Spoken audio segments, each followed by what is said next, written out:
DB Harun সাহেবের মতন লাগতেছে। অনেক বেদনা ভরা আমার এই জীবন, আমি আর ব্যথা পেতে চাই না। কষ্ট। আরো কথা লাইন কও।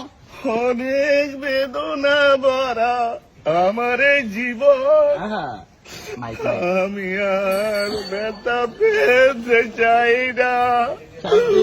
অনেক কেঁদেছি আমি এই জীবনে, করুণার পেতে চাই না। থামলে আমরা থামতে গেছি নাকি? আমরা থামতে করিনি। আরেকটা আরেকটা ওয়ান্স মোর। নাচবো না, নাচতে হবে না, কিছু সমস্যা আছে। তাড়াতাড়ি মামা, তাড়াতাড়ি ভাই করবো ভাই।